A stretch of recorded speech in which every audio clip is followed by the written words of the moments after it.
cob basically move around according to conditions, and they come inshore normally on a pushing tide in this part of the coastline. So what happens is, close inshore you get these kind of gutters that run parallel to the beach, and on a low tide there's not enough water in those to hold fish, but as the tide pushes in over the bank behind the gutter, you get a little bit of churning sand and that white milky water coming over the bank and spilling into the gutters. The cob actually come and move in, and they prepare to be in fairly shallow water because they don't feel so exposed. It's not clean water, there's puffing sand, there's milky water and bubbles, and so they can move around in there feeling relatively safe. And also they have an advantage over the prey species, which rely heavily on eyesight to escape predation. But the cob uses his sense of vibration and very sensitive lateral line to pick up bait fish movement and to home in on the bait. So basically, when you're driving along the beach, you're watching the formations all the time, and when you see a bank with a little bit of a deeper gutter on the inshore side of it, that's the right kind of spot. And when you see the water filling up in there and getting nice and bubbly and a little bit sandy, those are definitely the kind of spots that you're going to find cob in, and that's where you're going to want to stop and start pulling some of these soft baits through that water and just work it in. You don't need to do a lot of casts. If there's a fish or two in there, they'll pick up the vibrations quite quickly and home in. So if you've done 10 casts in an area and picked up no fish, it's more than likely a good move to pack up and look for the next area. The rod and reel that I've chosen to use for casting paddle tails on this particular trip is the Penn Battalion rod. It's a 9'4" rod, so it's a relatively short, light rod, but got good backbone, very, very strong.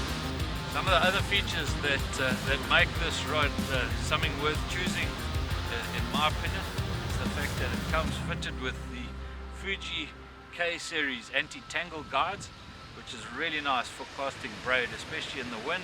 The guides are designed to not get line hang-ups on the guide, so you don't get those wind knots, you don't get snap-offs in the cast. The line travels through very nicely, and it's something that I have noticed when casting with this rod, is that the cast is very smooth, and you don't get that line slap through the guides and the blank. It's actually quite a silent cast, which is really, really nice. And the rod's fairly sensitive, but I've been so impressed with the pulling power of this light little rod. It's absolutely ideal for the job, and I've matched it with the Penn Conflict 2 reel and the 4000 size. The Conflict 2 is a new model, and it's actually Penn's lightest weight spinning reel. So it's very, very lightweight compared to other models. It's got a very strong construction. It's tough. One of the nicest features, in my opinion, is the line lay is actually pretty smooth, and that is very important when fishing with braid, and especially when making long casts.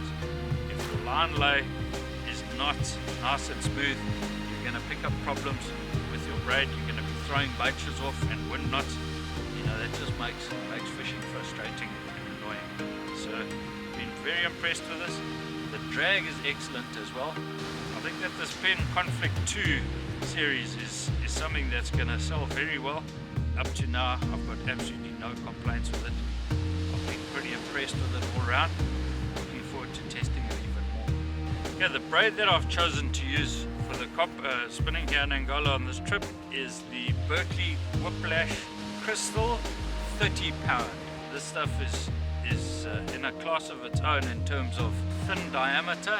It's very, very, very thin, but it's also tough and extremely strong. So you can get a lot onto the spool. You can get a longer cast using a thin diameter braid. The other thing I like about it very much is that bright orange color, and it's quite high vis, so I can see at any time where my line is. It makes it easier for me to keep it clear of rocks, to keep it clear of waves, and also to pick up where my lure is sometimes in low light conditions, just follow the line.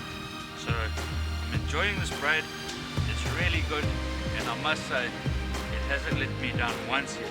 I've had absolutely no problems with it. I am impressed with it. It's all good now.